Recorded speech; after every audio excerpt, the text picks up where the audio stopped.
Hey everybody, welcome back to another episode of God Built This Podcast. I'm your host Maxine. We're on episode 99.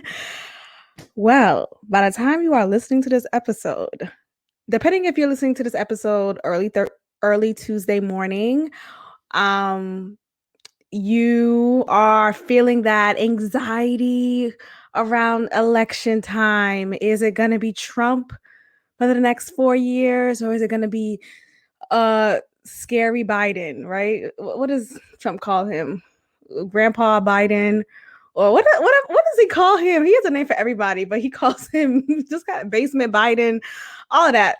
Who's it gonna be? So if you're listening early Tuesday morning, you're in that space. But if you're listening Tuesday night and any time past Tuesday night, then you will know that you know what? I'm not even gonna say who I think is going to win this election, but let's just say this. I'm a realist, not pessimist, but I'm a realist. Because I would say I'm in between. There has to be some place in between optimism and pessimism and realism that I could merge together, because that's what I am. So not to put this out there, but to put this out there. Um, Here's my prediction. All I'm gonna say is I think we're gonna have another repetition of the last 4 years. I think we're gonna have a repetitive 4 years to go, if you know what I mean. And so if you are listening to this episode Tuesday evening and beyond, you would have already known that our new president is you. Okay, you'll just feel that in yourself. But I'm just excited for this to be over. I have no more energy around these campaigns, around these debates, around scary Biden, racist Trump, fascist Trump. I'm just over these conversations. I think, like, as much as I love The View, y'all know how much I love that show. I'm just kind of tired of them always talking about this. I'm tired of Joy almost having an aneurysm because she can't believe Trump is still in office. I'm tired of the many episodes that we've had. Literally every episode has been about Trump. And it's like, it started with, since he got elected, and then it got into the comments that he allegedly said about I don't know if he said it or not. I'm just saying allegedly, just to say allegedly. But all this controversy around all the things that he said since his term, the shithole countries, Haiti being one of them. That obviously pissed me off. What else? He's done so much, locker room talk, saying Chinese virus and not being politically correct. I don't really care much about that because shit. If it acts quacks like a dog, what is it? But saying Mexicans are rapists, and the list goes on and on and on. And what else? There was the whole impeachment. What happened to that? Hey, so he got impeached, right? I mean, they filed the papers, but it didn't go anywhere because apparently an impeachment takes a long process and people have to sign you off. I don't really know how that goes. I didn't do my research on how it went with Clinton when he got impeached. But from what I can remember as I was growing up, when I was younger, I remember the controversy around Bill Clinton. And I want to say he got impeached pretty quickly. Like, he did not have the opportunity to run the next 4 years. Like, I don't think he run a full 8 years. I'm trying to remember. I'll fact check myself, but I'm just trying to remember because I don't think that was a thing. I think he only had 4 years. I could be completely wrong, but he was impeached. He was definitely impeached. And that process seemed to have gotten by quickly with Bill Clinton. And all of a sudden with Trump, it's like, okay, what happened? What happened now? It's suddenly old news, suddenly it's fake news. So it's like all of this news takes, all of these controversies are done in a matter of a week or two, and it just continues. It's very perpetuating, and it's tiring. I'm just over it. I'm over getting texts by Rachel. Hi, this is Rachel from the campaign movement. Just want to know if I could count on your vote. Can I count on your vote? Stop. You know how you could send a one word text message in response, letting this whatever robot know, don't text me no more, don't call me no more. Okay. I consistently am texting back, stop, in all caps. I've done no in all caps, and I've done unsubscribe in all caps. I'm still getting these text messages. What is happening? Rachel, stop texting me about the campaign and if you could count on me to vote. Stop it. Okay, I get it. It's important to vote. I'm voting. I am voting. And it's a lot. There's just a lot of anxiety around this time, and I'm just ready for it to be over. If it's going to be Trump again, okay, then let it be so. If it's going to be Biden and Kamala being the first African American woman seated as vice president, let it be so. Let's let it happen already. I'm ready to tear off this band-aid and go on about my life. And there's this like energy that we're in as soon as the election is over, suddenly we'll have more clarity around COVID-19. It seems like because there's been talk about vaccines, but Trump has been saying pretty much he won't implement it unless he gets reelected or he has more of a plan and he'll show you the plan once he get reelected. So it's like a little carrot. You got to follow this carrot. If you want a vaccine, if you want to stop walking around with masks, vote me back in the office, vote for another 4 years of me. So it seems like that is the energy. Like, okay, as soon as November 3rd pass, we're going to either not have to wear masks anymore. We may not have to be 6 feet anymore. People could still volunteer to wear it for their own comfort, but there won't be this mass hysteria. I feel like, watch, as soon as the election hit, there's things gonna go two ways.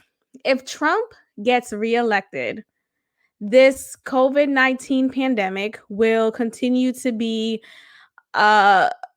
just a fiery fest of Democrats going crazy, feeling like the world is ending. We're going to continue being this hysteria.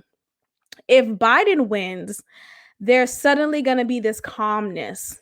I feel it's going to be a false sense of calmness, though. A false sense of calmness will come about, and suddenly stimulus checks will be coming back. Maybe one more set, maybe two more, who knows? Suddenly there'll be more talk about the solution to this. Suddenly you'll see shows on TV being in person and not Zoom anymore. Suddenly The View will be the ladies at the table and not on a damn Zoom call again with Whoopi responding 2, 3, 4, 5, 7, 10 seconds late. Why is there a delay on an ABC show?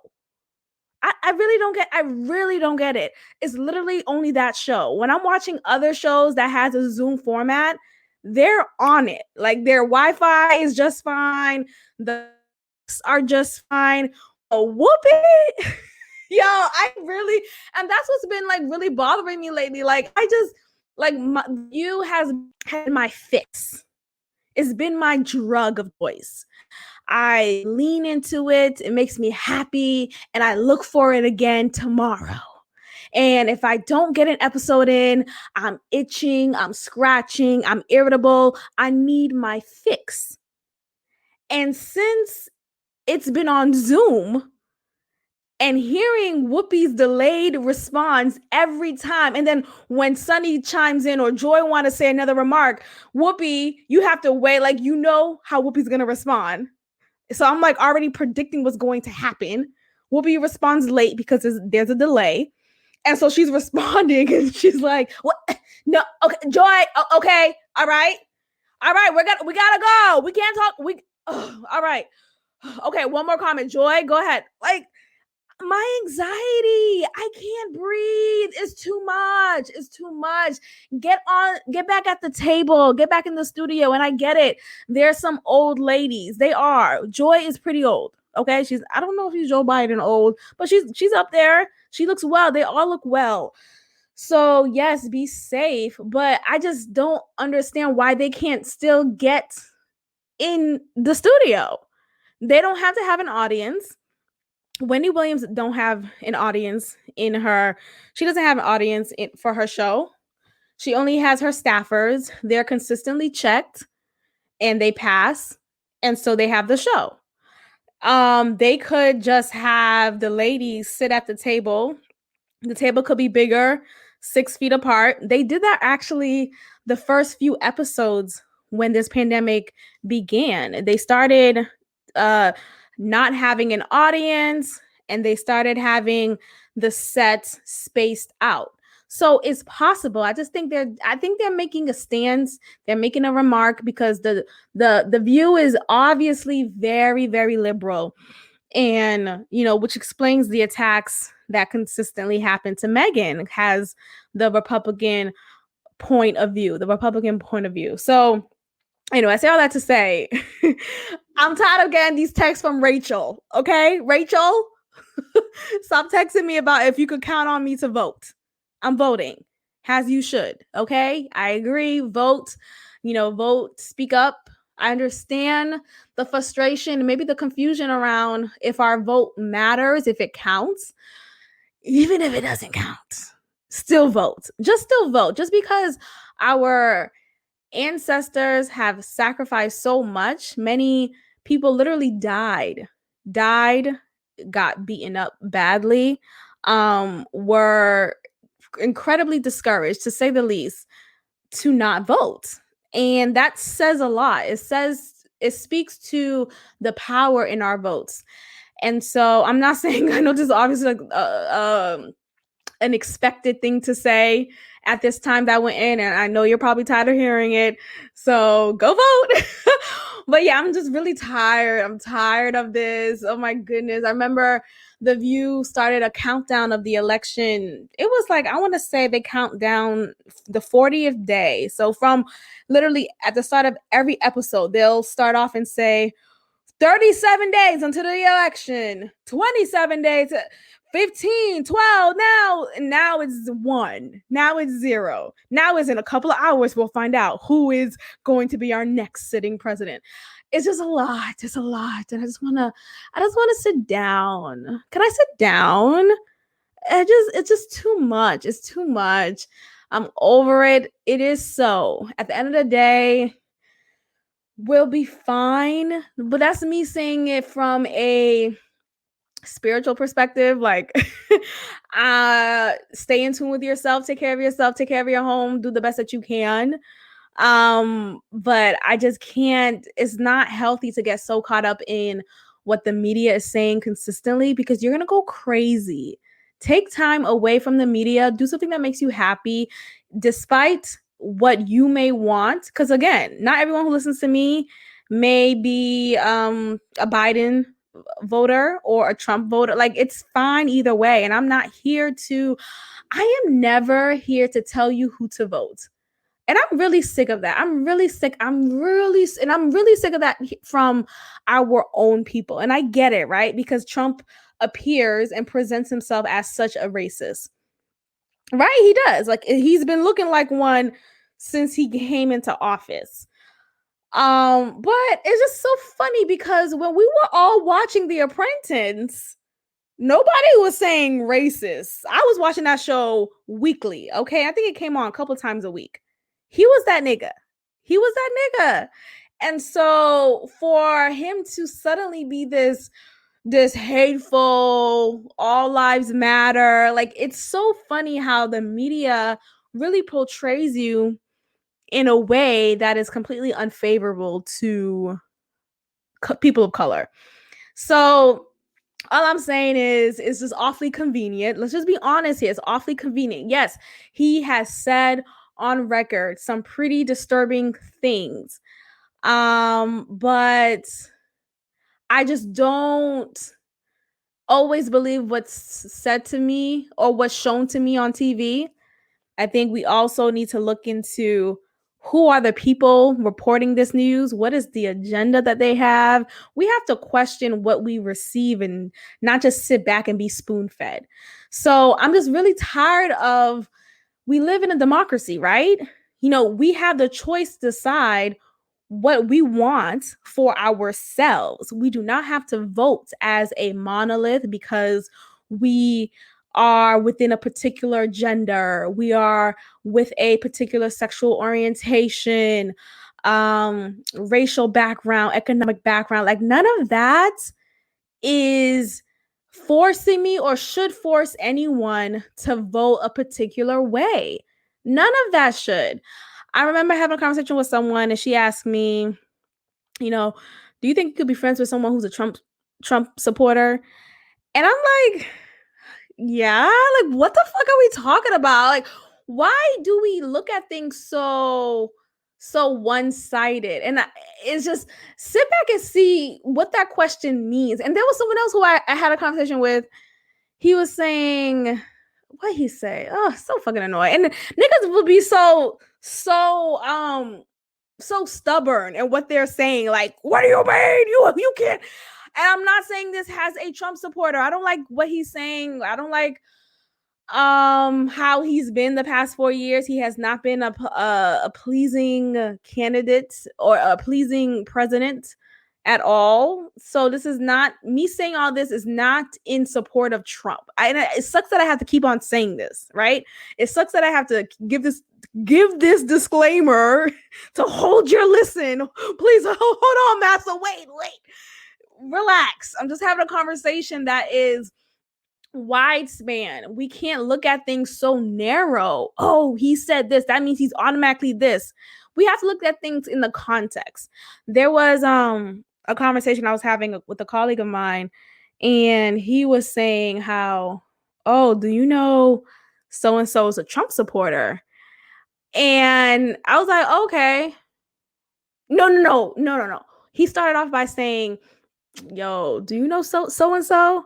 And I'm like, oh, I think so. And he's like, yo, I think, yeah, he's a Trump supporter. And I'm just standing there like, okay, like, do you want me to like do something about it? Do you want me to call the cops? Let me call this cops on this Trump supporter. Like, so we live in a democracy. You could be whoever you want. Literally, you could be a man tomorrow if you're a woman today. And that's not me trying to, but that's the point of what I'm saying. We have a choice. We have a choice. And yes, people could choose to agree with your choice, but don't take away my choice. Don't take away my choice. If I want to choose to vote for a particular man who may not be favorable to you, who may have been painted as this evil monster, that's my choice, though. If you don't want to get an abortion, then you don't get it. Like, it's literally, it's 1+1. So when he was saying that to him, I'm just standing there like, okay. I'm like, okay, did he say why? Like, I'm just like trying to make it a range, because I think he wanted me to stop and just be in a gasp. Oh my God, she's a Trump supporter. And I'm just sitting there like, I don't give a fuck. So I'm like, okay, did he say why? Like, that's fine. Like, people vote for people based off of the issues that matter to them. Okay. And he was saying how, I guess he was just repeating what his parents probably believe, I'm sure. And he was saying how the policies that he put in place creates more jobs. And that's a typical thing Trump supporters say. But oftentimes they don't have, not oftentimes, but this one in particular, he didn't have support in what he was saying. But here's the thing. I think had he had support, say if he had an actual article or a video or stats that supported his claim that Trump has created more jobs. The economy has blossomed since he's been in office.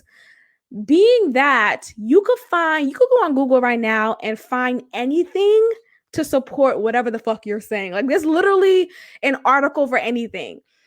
Who are we to say this article is less than the other? Like, I get it. The NY Times, the Boston Globe, these are credible sources, right? But my point is, if you are a hardcore Democrat, anything that you see on the far right side, you're going to immediately think this is fake news. They're just pushing the narrative of Trump being a great president.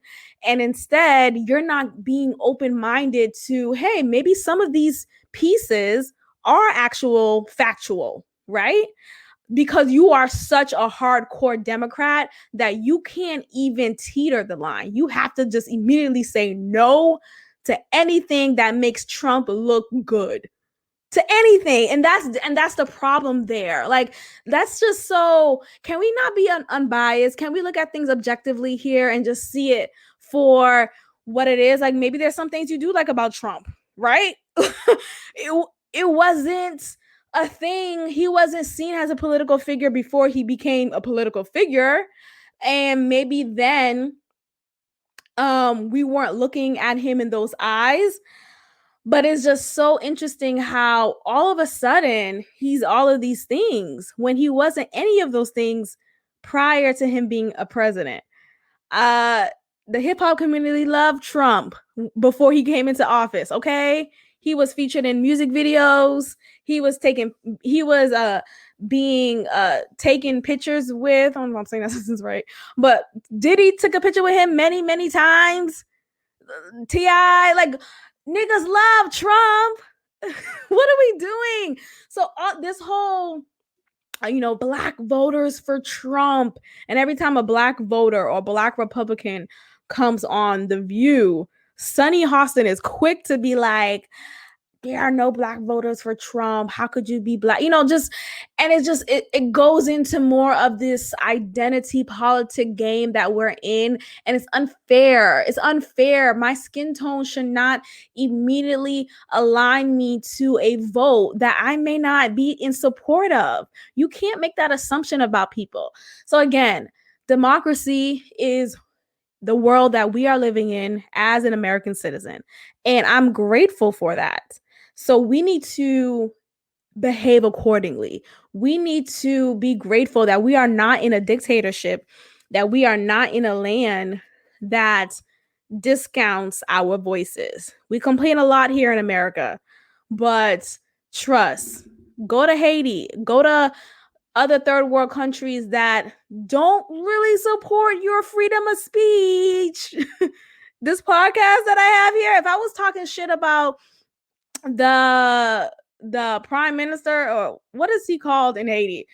But the president so and so in Haiti, a bitch will be killed. Huh? Democracy? You can't be doing that. Hong Kong, Kim Jong-un would have had your head. And you can't be out here talking publicly about the politics that you're living in Hong Kong. If you're complaining about it, they will find you. You have to actually walk around and be a proud citizen of your country. Be proud of all of the actions that your country has made. Be proud of all of the policies set in place. Be a supporter of that. America, we are complaining left and right. Anyway, democracy is what we live in, and this is it. I'm just over this conversation. I'm over this anticipation. I'm ready for this to be over. Let's talk about my NOLA trip. NOLA. So I went to New Orleans. I actually just came back. I came back today. So as soon as I unpacked, I got on this mic. I'm like, I gotta release my episode. So, and it was an amazing time. It was an amazing time. My first time there in New Orleans. It was a solo trip. As you guys know, the last episode I talked about how Initially it was planned as such. But as I was talking to LL Bay about it, she invited herself along and I was open to the idea and I was like, oh, that's actually a great idea. You should come. And it became a two-person trip, but ended up being a one-person trip as I suspected because she has shown flaky tendencies. But let's have a quick update on that because here's the thing. So she listens to this episode or she listens to this podcast, and I'm so grateful of every listen. I'm grateful for anyone who comes to me be like, oh my gosh, I listened to this episode, thank you, or oh, I get what you mean, oh my god, that was so dope, thank you for saying that. I love all of it. And what's so funny is that when I'm giving, like, as I'm recording in this moment, in the moment that I'm recording at this time, I'm feeling my feelings in that time. But literally the time afterwards, the time that you listen to this episode, I completely forgot. Like I forgot how I felt in that moment, or I forgot what I said in that moment. I forgot the stories that I said and the level of detail that I say. And though I know that she listens, I cannot not talk about what I want to talk about. Like I'm Taylor Swift in this hoe. Like I will write a song about you. Okay, Taylor Swift style. Like I will do whatever the fuck I want. And that's just how I cope. That's how I release. So when I was giving my episode and just sharing how I was feeling, like, oh, feelings are fleeting, and just being disappointed and being sad that, oh my gosh, even though I like this girl, I gotta distance myself from her and all this blah blah blah. So I was feeling that in the moment, just like the title of the episode, feelings are fleeting. Literally, for every feeling, they don't last. Like you can make it last, but you have to continuously work on it to last. Like it's with any emotion, whether it's happy, sad, mad, or whatever. So she listened and she what she said. So she eventually apologized for flaking on me on the trip. And here's the thing with me, I don't give a fuck about an apology. Like let me just hold on. I really, like, if I could give a fuck less about an apology, I probably would. Like if there's a way that I could research and figure out how can I give a fuck less about an apology, I would. But I'm saying that to say apologies don't mean anything to me. It really doesn't. Like someone's word doesn't mean much to me. People are good with their words. I'm good with my words. I know the game, motherfucker. Like I am the game. And what I mean by that is y'all remember Church Bay? This nigga was good with his words. Okay. And though he's younger than me, he will always be younger than me. This nigga will always be fucking young. He was very good with his words. I remember expressing to him how much I just didn't like how the weekend will come and he'll be Casper the ghost. Like, nigga, where you at? Casper the ghost, just gone. And I would express that repeatedly. And then he finally listened. He would listen a couple of times, but then he would finally listen. And the last few times we've had that conversation, he was very self-reflective and humble in his response. He said, hey, I realize a flaw of mine is ignoring you and not putting you priority over some of my projects. And I apologize for that. I will do better. And like, it was just so well worded. Like, wow, he gets it. Wow, that's awesome. But then the next day, I still didn't hear from this nigga. Like it was pointless. So why? Like what's the point? Why are you sending me this nice, well-worded apology? This nice, well-worded self-reflection? Like, oh my, and it's not even an apology. Like, I'm not even a stickler on, how some people are sticklers on say you're sorry, apologize, like relax. Like don't give a fuck about that. Like, you don't have to say any of that to me. What I do like, I like when you're self-reflective. I like when you can recognize, hey, you know what? Shit, you're right. You did say I'm a flake. I am a flake. This is an example of my flaky ass ways. I see what you're saying, right? I just like recognition because oftentimes women, but for me specifically, I've experienced not being heard. I've experienced not being honored in what I'm saying because people will dismiss what I'm saying, make me feel like I'm crazy, gaslight me. So when you respond with self-reflection, actualization, agreement to what I'm saying about your character, it's like, okay, good. You hear what I'm saying. Okay, great. Now this is something that you could actively work on. We could work on this together. We could have this openness, and there's a level of, a level of vulnerability created between us. And this is the beautiful time. We're growing. The relationship is getting stronger. Yay. That's what I like. I like humility. I like self-reflection. Show me that. Don't show me an apology. Because niggas could be quick to say, I'm sorry. Nigga, what are you sorry for? And it's not even about what you're sorry for. What have you learned about yourself? And then come and talk to me. Tell me what you've learned. Not to sound like a teacher, but really tell me, what did you learn about yourself? What did you realize after this experience? What did you realize about yourself? And then let me know. But don't come to me and say an apology. I just don't give a fuck. I just don't give a fuck. I just don't give a fuck. Because Church Bay literally said all the great words. He placed them in an order that was just voila. And I'm like, wow, this nigga really gets it. Just for the next day to come and I don't hear from him. Like, are you okay? Are you on drugs? Who does that? I just really hate that. So anyway, she apologized. And she was like, what she said? She was like, I'm sorry for flaking on. She used those words because that's the word that I use to describe some of her behavior. And she said, yeah, I'm sorry I flaking on you. I flaked on you. I just want to say I'm sorry about that. And in that moment, again, it's been days since the episode. It's been days since I released how I felt. So I was quick to respond and I said, oh, okay, we're good. No worries. And she's like, no, I know we're good because we had a moment prior to her apology, prior to her listening to the episode and we kind of rekindled. But she made it a point to say, I know we're good, but I want you just to know that I am sorry.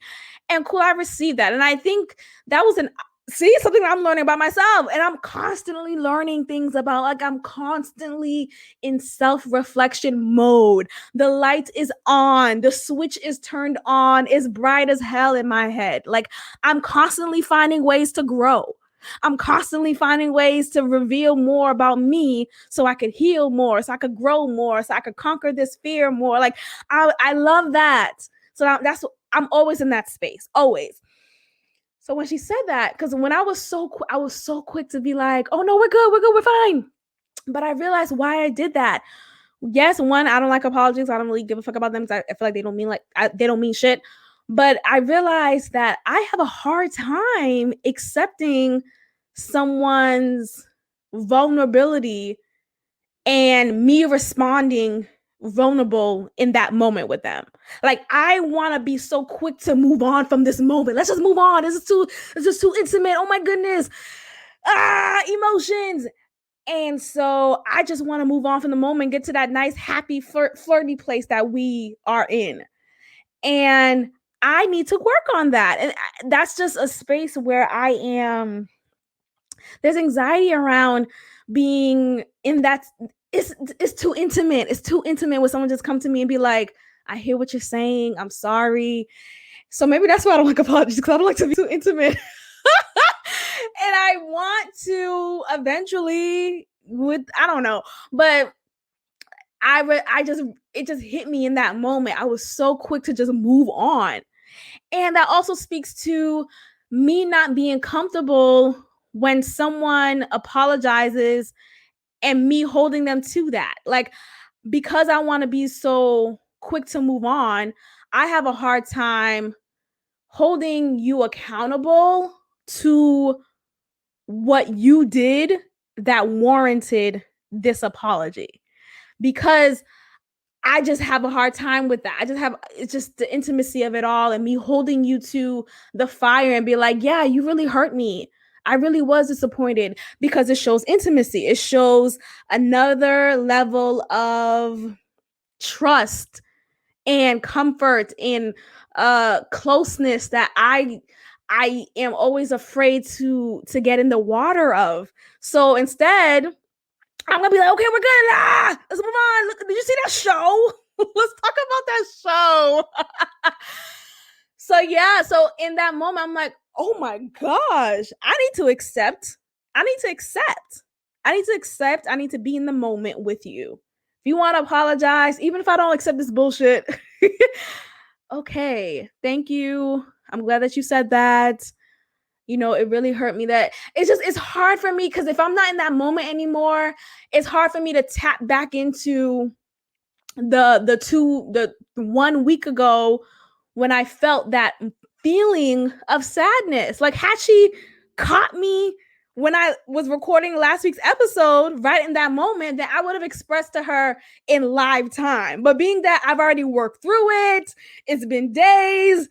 Oh, okay, you apologize? Okay, girl. All right, thank you. Like, it's like, okay. Anyway, I just feel like, again, apologies don't really mean much to me. It's all about actions. What do your actions show? What is your behavior showing a pattern of? And I don't want to say fear. Let's not say fear. I recognize that I have to, I gotta be mindful of my wording. The point is, I don't plan to have any expectations. And what I mean by that is I just don't, I'm not gonna make a plan with her anymore. And that's what it is. Like, I don't want to make a plan to dinner.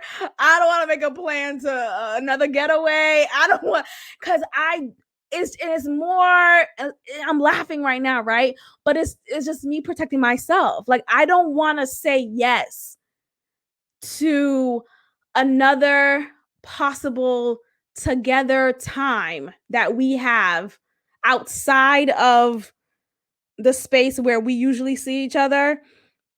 I don't want to say yes to a new structured time for us to spend time together just for it to not happen. And I know it's like, oh, then that's fear based. I don't want to operate from fear. Yeah and no. I also don't want to get hurt. Like, I also don't want to get excited about something, look for, and that's what it is for me. That's what it is. I hate looking forward to something with anybody just for you to not say anything to me about it. And it's like, okay, nigga, were we supposed to go out? I was supposed to go out. We eventually went out. But this, let's say, family friend, I'm gonna say, yeah, this family friend was gonna take me out, has a gesture to say thank you for me giving her this favor or doing this favor for her. And we were supposed to go out on a particular date. It was like 3 days after she said, oh my gosh, I'll take you out. Thank you so much, Maxine. I appreciate you for doing this. And I'm like, okay, yeah, no problem. And I wasn't literally, like, I wasn't really interested in being taken out. Like, it really wasn't a big deal. I appreciate the gesture. So, okay, cool, let's do it. But it wasn't a requirement. Like, I'll do the favor again without the need of being taken out by you. So it wasn't a big deal. But the fact that she offered and kept pushing for it, it was like, okay, well, sure, let's go ahead. Okay, so let me tell you the date when I'm free. And let's plan. So I told her, hey, I'm free Saturday. She's like, okay, cool, let's do Saturday evening. Do you like, what type of food do you like? I told her I love steak. Because we go to a steakhouse. And that was a plan. Bet. Okay, cool. Motherfucker, Saturday comes. Okay, Saturday comes. Saturday morning comes. Saturday. No. And here's the thing. Before Saturday came, the day that we were talking about it, she hit me up. Well, she told me she's going to text me Saturday with more details, like, okay, hey, like when she's on her way, or like what the specific address is. I could just meet her there, type of thing. So I was waiting. I was like, okay, cool. That was the plan. So it was communicated what the plan was. We knew the date, we knew the time, we knew the possible option, but we knew the food type because she asked me the type of food that I like. I said steakhouse. Let's do a steakhouse. And I was waiting for her to text me because that was what she said she was going to do on the final details of it all. So Saturday comes, it's Saturday morning. Mind you, she just said, like, I feel like you shouldn't have to wait the day of. Just tell me the Friday or the day we talk about it. Okay, cool. Saturday comes, Saturday morning comes, nothing. Saturday afternoon, like early afternoon comes, nothing. Nothing hasn't, I don't hear a peep from her. Little Bo peep, nothing, silence, like silence of the lamb. Where are you? What? So it's Saturday, 7:15 p.m. And I'm at the point where even if you wanted to go out still, I don't want to anymore because you kind of had me on red. You had me on standby, and I'm waiting to hear, are we still on for tonight? Like a sad side piece. The fuck? You're asking me out. You're the one who wanted to take me out as a gesture, as a thank you. So what? So I'm like, okay, you know what? I'm just gonna hit her up on just because, okay? On just because. I'm just gonna hit her up, let her know, or just ask her, hey, hey, I just want to know if we're still on for tonight, or do you want to reschedule? Just so I could say, hey, I was the one who hit you up, and what's going on, type of thing. So I hit her up. She doesn't respond quick enough. She finally responds an hour later, talking about, oh, Maxine, I'm so sorry. I totally forgot. Like, I will throw this phone at your face. What the fuck? You wanted me? You forgot. You forgot to take me out after you wanted to take me out, after you requested to take me out. And that brings me back to LL Bay. Like, you wanted to come on. I didn't seek you. It goes with anybody. Like, it's just so preposterous to me. Like, how do you? I just don't understand why people do that. Like, I didn't ask for this. Like, I didn't ask for this woman, this family friend, to take me out. This wasn't a forced thing, And then when I look forward to it, when I get excited about it, what happens? You disappoint. You don't come through. This wasn't even the part of the plan, and you made yourself a part of the plan. I opened myself to it just for you to say you forgot. You forgot? You forgot? Do you have amnesia? Is it the medication that needs to be changed? What is going on that you forgot a plan that you created? You created this plan. Like, I didn't bring it up to you. It's really preposterous to me. So I'm just sitting back like, the fuck? The fuck? So anyway, I just don't like that. I really don't like that. And I think in order for me to not be disappointed, to look forward to something and then be disappointed, I just have to not make a plan. But then again, I don't want to be readily available. Like, no, you can't hit me up 2 minutes before you want to go out to eat and then we go out to eat. No, even if I'm free, which I mostly am, let's be honest. No, I mean, I always got shit to do, but I arrange my time in a way that always makes time for other people. Like, I always could finagle something and make time for you. Like, that's how I am. Like, if another friend of mine wanted to go out and get some drinks, whatever it is, I could always rearrange my task while still getting everything done and make time for you and go out and get these damn drinks. But when it comes to, certain people, is like, there's this spontaneity that they like. If you don't say yes in the moment, it's never gonna happen. And oh my God, it just reminds me of Boston Bay. This motherfucker would, if you don't say yes in the very moment that he asked to hang out with me, it's like, oh, I just won't ever see him in the next 2 or 3 weeks. It really would be like that.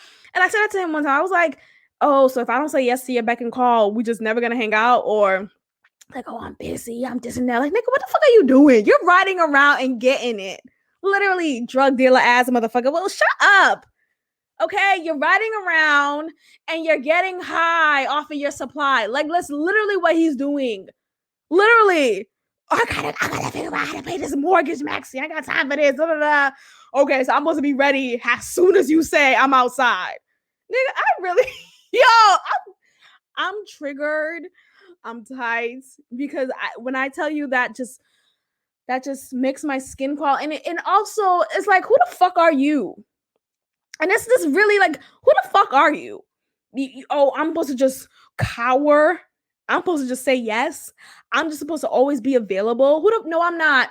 Okay, I changed my mind. Even if I am available still, I actually don't want to anymore, because you know what? I see that you always want me for yourself whenever you want me. It's never a mutual thing. It's never a respectful thing both ways. Like, I want you at this time, you should be ready at that time too. It should be a mutual thing. That's the point of what I'm saying. Like, I just don't like getting excited for anything. That's the period. That's the sentence. No, but I also, like, I don't want to live in fear and all that. Like, I do want to make plans. I don't want to just be spontaneous. I don't want to be spontaneous. Like, no, if it's not going to work for me, if I'm not energetically in the mood to go out 2 minutes after you ask me, you know, then it's not going to happen. But the point is, just don't. Like, just stop doing that. Like, stop getting me excited and just not pulling through. And then suddenly being in awe if I can't make it to whatever requests you have for us to hang out together. It's really like, who the fuck are you? So, that's the update. Oh, there was something that was really powerful that I realized about myself again. Because again, I'm constantly in the space of learning and being my best self, which some of y'all are not. Like, like, you're just gonna stay dumb. Like, some people are just like committed to being dumb. And I'm just sitting back like, okay, I'll just stay in my lane and do my work continuously.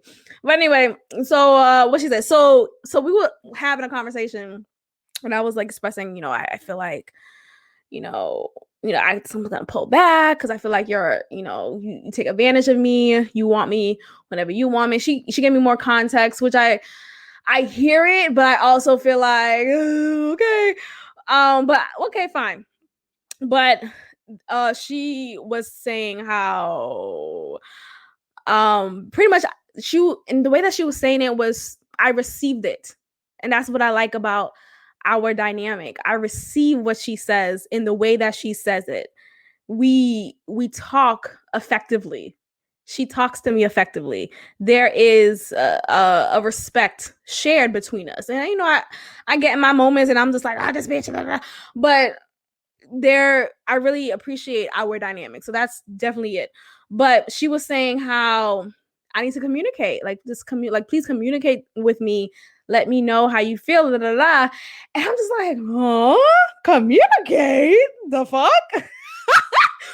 But I'm saying it like that because when I've been dating these niggas, and it's not a woman versus man thing. This is with just people in general. Like, oftentimes people don't tell you to communicate when they're dating you. They want you to shut the fuck up. Just shut up and take it on some rape style shit. Like, literally, it's like that. How many times I know what communicate is. Hello, there's a podcast. Like, I'm communicating. Do you hear me though? So I'm consistently in partnerships or relationships with people, and I've communicated time and time again, but I wasn't heard. So I always feel like, not always, but I have to consistently battle that feeling of, oh, you're not going to hear me anyway, so what's the point? So when I was in my space with LL Bay and just kind of upset about just the different things that were happening or that was consistently happening, I felt like, what's the point of communicating? This is not like I've communicated many times with people before and shit never got better or whatever. It's the same pattern. But it was nice to hear that she wanted me to communicate. It was nice that this was encouraged. And it's not just something to say, because it was the way when she said that, it wasn't like, oh, this is a good thing to say in the moment. I'm gonna sound very noble for saying communicate, like that's a noble thing to say. But it was genuine. And I felt, and I think because of our dynamic is strong, there is space for me to do that. I do feel encouraged to communicate. So that was something I realized about myself. Like, wow, I shut down. When I get mad, when I get hurt, when I get disappointed, instead of talking about it, I'm just gonna ignore you. I'm just gonna not talk to you. I'm gonna make you feel my energy and make you come to me, which she has, and I appreciate that. But it's just like, I need to communicate, because sometimes niggas don't have that. Niggas don't have time to deal with your moody ass. Bitch, what's wrong? And I'm like, nothing, I'm fine. Like, are we 29 or are we 9? So communicate, something that I've learned. But I'm consistently learning about that. So yeah, that's the thing. That's a little update. But again, apologies don't mean shit to me. Oh my gosh, I remember when Boston Bay apologized. Yo, when I tell you apologies really don't mean shit. Because it's the intention behind it too. Like, everything has to have intention. Okay? Everything has to have a will behind it. If there's a will behind it, if there's a will, there's a way. What's your intention behind what you're saying? Huh? What is your intention behind this act of yours? What is it that you're trying to accomplish by saying these words to me? Boston May didn't have any intention with me, but playing me, I guess. But oh my gosh, I'm just like really realizing a lot of things with him. But what happened? So I remember we got into so many different arguments. But one of the arguments that I'm referring to, he got hothead again, just off like again, he was being with him felt like I was on ice, like literally on ice. And I don't know how to ice skate. Okay, I have to be on the railing. I have to have a life vest. What if the ice breaks? Like, it's literally like that with him. It's shaky grounds. You could say the wrong thing, and suddenly he's Jekyll Hyde. Like, what's going on? Like, he definitely has some type of disorder. But one time he was having just a complete miscommunication that turned into him being a Jekyll Hyde character. And he went off on me, like cussed me out. I was on I don't know why I even picked up his FaceTime call, but I picked up his FaceTime call, and I was at home at this time. I was in Boston, in the home with my parents, and my mom was upstairs, and I was upstairs, and my mom overheard him cussing me out. Am I just on FaceTime? I didn't think to put headphones in. I just wasn't thinking at the time. So when he was just cussing me the fuck out, I'm just in a gasp. Like, you know how you're just in a moment and you're like, is this a moment or is this in my head? Like, is this really happening? So he's cussing me the fuck out, just like talking hella shit. And my mom was over here. She's a Haitian mother. Like, I'm Haitian. But when someone's cussing you out, like, you could feel the energy, you could feel the tone, you could hear the tone. So she knew what was happening. And I'm like somewhat not in my body because I'm just like in disbelief. Like, is this really happening? And so he's cussing me out. He actually hung up on me. Didn't hear from him the next maybe 3 or 4 hours. And then later on that night, he texted me and all he says was, I apologize. Mind you, lowercase I, lowercase, like everything lowercase. And that's like intentional, right? That's intentional. But all of that reads to me as, what the fuck? Like, what is this? This is the apology? And so people think, oh, I'm sorry. Like, these words matter. Like, wow, these words really matter. Oh my gosh, he said he apologized, so we're all good, right? We're all good. We're not, because it doesn't take, like, when I read I apologize, literally those were the words that he said to me. He texted me I still could not erase the impact of how he spoke to me via FaceTime. I still can't erase the impact of my mom overhearing that and the embarrassment that I felt. And my mom wasn't making me feel embarrassed, but the fact that she witnessed her daughter being spoken to like that, it made me feel ashamed. It made me feel like, damn, I disappointed her for even putting myself in a position like this and making her concerned now that she heard this. Like, I was thinking about all these things and I was so angry. Like, damn, I'm so mad that he did this. I'm so mad that I put myself in this. I'm so mad that he spoke to me like this. I'm so bad. I'm thinking about all these things. And him saying, I apologize, didn't take that away. And that's what I think about when I think about apologies. You saying I'm sorry doesn't take shit away from anything that you did to warrant that apology. And I know that's not the purpose of an apology because we can't change the past. We can't change the action that was had to warrant that apology. The point is, it still doesn't mean much to me because the weight of your hurtful action still trumps this weak ass apology. Okay? So when Boston Bay sent me that, I apologize. And he didn't even go in. You know, at least with Church Bay, he was reflective. He was humble. Even with LL Bay, she was a little humble as well and reflective. Cool. Boston Bay was just like, I apologize. And that was it. He didn't tell me why he was sorry. He just knew those were the things that needed to be said after this haughty expression that he had towards me. And the next day came, I remember he was just trying to have a regular conversation, like, hey, what's up? Hey, how's it going? And I'm like, are you on drugs? And I just like snapped back. Like, I'm like, are you okay? You just spoke to me mad crazy the other day, and now you just want to talk like it's regular. I'm not tolerating this from you. I'm just like talking to him like he's a fucking child, because that's what he is. Excuse me. Even though he's how old? He's a couple of years older than me. So I said all that. I'm like, how are you just talking to me like it's regular, as if just yesterday you didn't just cuss the dog living hell out of me? And he his response is like, oh, Max, you want to just stay stuck in the past. I cannot, because hood niggas will do that to you. And he's a hood, y'all know he's a hood nigga. Hood niggas will do that to you. They will make you feel like you're crazy. Wait, the past? This was 12 hours ago. That doesn't even constitute a pass. This doesn't make the past the threshold. Like, this is still the present time. Actually, this is still technically the present time. This literally just happened. The past is like, okay, 3 years ago.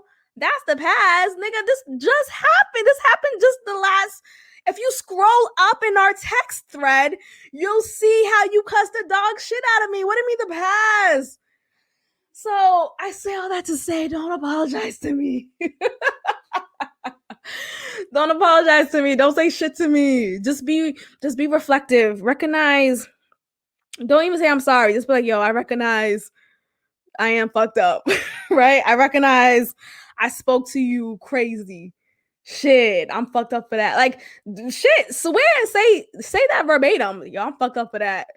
Whew, that means more to me than an apology. Like, you want to write an apology? I'm just thinking about Church Bay now. I'm gonna tell you that apology from Church Bay, and I know I'm switching. I'm talking about several different niggas, but it's just such a range. It's such a range of apologies I've had throughout my dating experience. And I'm just like, I'm in awe. I'm in awe of the diversity I live. But yeah, it's a little too much. It doesn't. And then I think about, oh, well, what about, we're always consistently communicating, right? Just as people, we are always communicating. I've heard in marriages, I've heard in marriages that you are always communicating. You are always apologizing. You are always recognizing your fault. You are always doing better. you are always, always, always like it doesn't end. It's not like, oh, you did this 7 times and I'm done with you. And I'm not talking about like cheating or like abuse and stuff like that. No, I'm talking about like just other things that do constitute self-reflection and apologies, type of thing. But so maybe there's this lack of patience that I may have. Maybe I am not being aware of other people. Like, I'm not in this world alone. I'm not in an island. I'm not isolated. I do have to recognize other people have their journeys, and it's gonna take a couple of falls, right? It's gonna take a couple of disappointments. It's gonna take a couple of apologies. So then, so that's me humbling myself. So again, I'm not perfect and I am constantly in a space of growing. So, okay, cool, apologize. Okay, cool, recognize your ways. Okay, cool, do better. Okay, cool, let's work on it again. Let's try again. Let's try again. Like, let me not give up so quickly and be like, oh, here comes an apology. I'm never gonna make a plan. Yeah, so okay, there we go. Never mind. Never mind what I just said earlier. Not never mind, but just being more conscious of the fact that uh I don't have to just stop. Like, I don't have to just stop because, oh, well, you did it before, you're going to do it again. That means I can never plan with you anymore. Yes, be mindful of the possibilities, right? Like, don't be a fool. If someone's consistently showing you a pattern of their behavior, take heed. Okay, so I am taking heed with LLB and different experiences. So that's mindful, but I'm also going to be more conscious of, I don't want to operate in a space of fear. Like, I don't want to not make this plan or not go out with her or whomever, whatever, because of fear that it may not happen, fear that I may get a rain check, you know shit happens. And this is me talking to myself obviously right now, so this is me switching up on myself, so you guys are in live time with me. But that's me recognizing, like, shit happens. Like, sometimes a babysitter doesn't come through and now you got to cancel this date. Okay, did I tell y'all about Houston nigga? The nigga, many episodes ago, I talked about this guy I was dating who's a father, and he has sole custody of his kid. I'm just like, what the fuck happened to the mama? She's well, and I don't know if she's well. Well, she's alive. People like to say well and alive or alive and well. I don't know about the well part. Oh, that bitch might be on drugs. I think she might be. But she's alive. So something's obviously up with her for him to have sole custody, because you know how it is in the courts. The custody, sole custody is usually had by the mother. So if the father has sole custody, something's wrong. So anyway, me and him was dating for a couple of months, 3 months. And it was going cool, but this nigga just kept on flaking on me because his kid needed to be watched. Because his babysitter didn't come through, or he had some family stuff going on. And all of that is valid. That's the thing, like, okay, cool, I get it. Family trumps everything, and you shouldn't even have to tell me that, right? That's the obvious. Of course. I think it's also just like, sometimes niggas just like to use that as an easy excuse and not give you anything after that. Like, okay, I know I'm canceling on this date, but hey, I'm actually free tomorrow. Let's reschedule. Are you free then? Like, give me another plan. Give me a plan B. Don't just cancel and be like, let's just see what else happens. Like, that's what I don't like. Like, don't cancel and then leave it at that. Boston Bay will do that to me. LL Bay did that. Like, it's really annoying. Like, okay, I'm just gonna stand here and look stupid. It's just really disappointing. So yeah, I remember Houston nigga. That was the name I gave him on the show. So if y'all remember him, that's the nigga. But Houston nigga would say that I would make plans for us to, I would like initiate plans or whatever. And it would be happening. It would be about to happen. And then suddenly his kid, something. Mind you, his kid is, I don't want to say he's grown, but he's 10 and that nigga could stay home alone. If Macaulay Culkin could do it, this 10-year-old motherfucker could too. Can we stop? Okay, my kid is to be watched. He's about to pay his own cell phone bill. He's fine. Can you take me out to eat? All right, y'all. I'm about to. Can you take me out to eat? Fuck your 10-year-old who's staying home alone. And the funny thing about it is, literally the funny thing about this, I'm dead ass. Like, this is not even a joke. I know I'm laughing, but that's just me literally being honest. So yeah, don't apologize to me. Your kid is fucking 10. Shit. Okay, but anyway, let's get a little bit about my NOLA trip. So I went on a solo trip, as y'all know, and it was amazing. It was pretty dope. It was my first time there. I experiencing, as a first timer in a new space, you have to do touristy things, and I'm just like naturally like that. I love learning. I love history, and there's a lot of history. There's a lot of culture. It's very rich in New Orleans. And so I went on different excursions, went on a swamp tour, went on a plantation tour. That's like one of my fantasies. Like, why is that a fantasy? But I just love history so much that I love being on the grounds of history. So yes, the history is hurtful, right? It's not a brave time in history for African Americans and for the colonizers, white colonizers, because that doesn't look good on their record. Predecessors are looking back in their history and realizing, wow, my great great great grandma, great great granddaddy enslaved Africans. Oh, that sucks. But I just love the history. I love being a part of. I love knowing that I'm on the same land that was occupied many many years ago.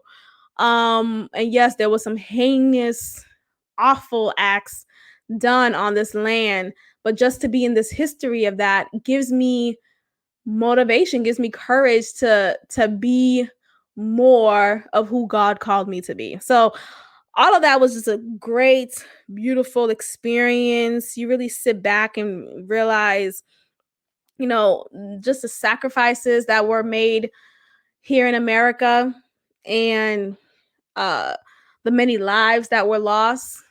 It's very humbling, very humbling. So that was a beautiful time. I went out on Bourbon Street, got drunk. I didn't even get drunk. My tolerance is high as fuck. Like, I don't even understand. I might got a little tipsy, but it was fine. Walked around the French Quarter. Like, it's a really nice town. Like, I look at it as a town. Maybe just the French Quarter area is a nice town. Maybe outside of that area, it doesn't feel townish, but I just love that feel. Live music on the streets, live bands just playing, dancers just dancing out and about. Like, what the fuck? It's so dope. And of course, I've seen so many different pictures and videos of New Orleans, so it wasn't foreign to me. Like, I was expecting this, and I'm so happy that I experienced it for myself. Got a lot of history on more of my culture, indigenous practices, voodoo, just the New Orleans voodoo, how much Haiti has impacted New Orleans voodoo, and how they have redacted it in their own way that works for New Orleans. And what I love about it is that, yes, the city is 90% Catholic. The 10% is proudly a voodoozian. Is that how you say it properly? Someone who practices voodoo. Because it is seen as a religion. It's not just this hush hush thing. It's not this taboo topic. It is openly discussed. It is openly worshipped. It is open. And I just love that. And I'm loving that, not because fuck Christianity. It's really not that. It's just, it goes back to what I was saying earlier on in this podcast. It's about choice. We live in a democracy. We should be able to have the choice to do whatever the fuck we want to do, as long as it's not impeding on anyone's health, right? Anyone's well-being, of course. But the choice of religion, of practicing of particular religions should not be taken away from us because of people's misguided, distorted perception on this religion. So it was just it was a proud moment. I was walking through Jackson Square and seeing so many tarot card readers, mediums, psychics just set up shop. Niggas just sitting there like, yeah, I want to get read. I got read. Because it's like, how you go to New Orleans and not get read? Like, you have to. It's like going to Amsterdam and not getting a prostitute. Duh, you got to, right? You have to. So yeah, that was a really nice experience. Yes, in Amsterdam, their prostitution's legal, I believe, or they have hookers like on display. Literally, you know how you window shop?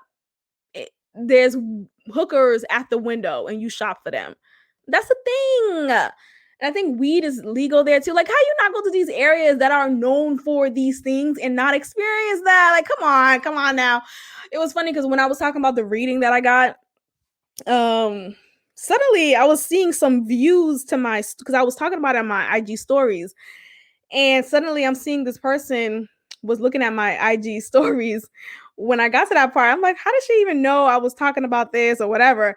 And this person, me and her, I mean, we're cool. We don't beef or anything. But when I first moved here to Houston, she was one of the first friends I made. And she's a fellow Haitian as well. And it was like, oh my gosh, you're Haitian. It's cool. You know, just like, wow, this camaraderie. Because the Haitian population here is like, where, what? I don't know. Any is really ridiculous. Even the Haitian, that's a whole different conversation. But the Haitian population here is very weak. Like, I don't know where them niggas at. Okay. So when I found her, I was like, wow, this is so dope. You know, let's definitely connect. But eventually that relationship kind of fiddled because I felt like she was just not real. Like, there's this energy that some people put upon themselves. And we met at church. So that's another giveaway because not every church girl is like this. But there are some church girls who are just so fixated in playing a part. I'm going to play the role of this good church girl. Okay, I'm gonna say God got it. You know, God wouldn't give you anything you could. But I'm gonna say these like typical scriptures and phrases. You know, faith without works is dead. It's like, shut the fuck up. Like, can you talk to me for real? Shit, when's the last time you've been horny? Like, can we be honest? And she just had this air about her that was just like, I don't know what she was doing. In real life time, it felt like she was put on this act. It just got too fake for me. And I'm too much of a real bitch. Let me stop. I'm from Boston. But you know, like when you're too much of a real person, other people who are not like you and who are to the extreme of being fake is just not fully themselves. Fake is such a strong word, but like someone who just not fully themselves. Like, and maybe that's who she is, but it's not. But it's just like, you could just tell some people are just putting on this air about themselves because they are a Christian, they go to church, and so I'm supposed to act like this. I'm supposed to talk like this. I'm not supposed to have these desires. I'm not supposed to want this thing, this person, right? And that's not what I'm about. Like, this podcast is my living testimony of that's not what I'm about. You know, I have to live out loud. I can't lie for anyone. I can't lie because at the end of the day, who am I sleeping with? Myself. And going to bed, I'm always going over the events of the day. And I can't go over the events of the day and realize, oh, I was not honest here. I was not honest there. I was fake as hell over here. Like, that doesn't make me feel good because I'm sleeping with it's with myself I'm sleeping with. And that eats me up inside. So being friends with her, it was just like, girl, I gotta go. Bye. It was just too much. So anyway, she suddenly was popping into my IG stories. I forgot she even followed me still. When I told you, me and her just kind of faded away. But suddenly she was watching my IG stories. I'm just like, okay. And then it just happened to be the stories where I'm talking about being read. I got a reading and this person told me and da da da. And as you know, those who are Christians and have, grew up in the church, mediumships, psychics, knowing about the future is not encouraged, according to what the Bible says, especially in the people don't like to read contextually in the Bible. So they're going to say, oh, that's what the Bible said, right? But people don't like to ask themselves, that was at the time of when it was written. Who was it written for? Like, there's a purpose behind every chapter, and that's a whole different conversation that some people don't like to have, some Christians don't like to have. And I'm not here trying to force you. You'll get there if you do. But that's how I feel. Like, you have to read things and ask questions. People like to just take things off surface, okay? Like, you use your brain. We have critical thinking for a reason. Anyway, so it was just so funny how she was suddenly watching my IG stories, and I'm talking about this psychic shit. She probably like, oh man, this girl's going to hell and da da da. So I immediately felt just judgment, like, oh great, maybe I should hide her from my stories, maybe I should, like, all these things. But I'm thinking, so the fuck what? Like, you wish you did that shit. Like, let's be honest. Can we just be honest here? Who wouldn't want to know? I don't necessarily want to know every detail of my future. It's just, I just want to know a couple of things. Like, is this person gonna be in my life still? Or what's happening with this relationship? Or just like some questions, like some things that I am harboring. Maybe I just want to know why. Why is that? Why does this person from my past still have a pull on me today? Like, maybe you could give me some more context on that. And that doesn't make you a bad person. It doesn't make you less of a believer of God or of Christ. Like, I just want us to stop acting like we don't want to fucking know. Like, I gotta do everything for y'all. Like, I gotta tell the truth all the time. I gotta go on these experiences when you know you want to get read too, bitch. You know you want to sit down with the psychic too. Like, this always been a thing of mine. So it was just so funny. Like, oh great, now you want to watch my damn stories. I'm talking about this devil shit. All right, y'all. I'm gonna end it here. Thank you so much for tuning in. I appreciate every listen, everybody who comes to me and be like, I love when you said this. I love everything. Keep them coming. Tell a friend. And that's all. Join the Patreon if you can. If you can't, it's fine. No hard feelings, but just continue to support this podcast by listening on either Spotify, SoundCloud, or Apple Podcasts. Tell a friend, leave a comment, leave a review, and make sure you're subscribed. Peace. Thank you for tuning in to another episode of God Built This Podcast with your host, Maxine. Be sure to leave a review, give me 5 stars, and of course, subscribe. Also, follow God Built This Podcast on Instagram at God Built This Pod. God bless.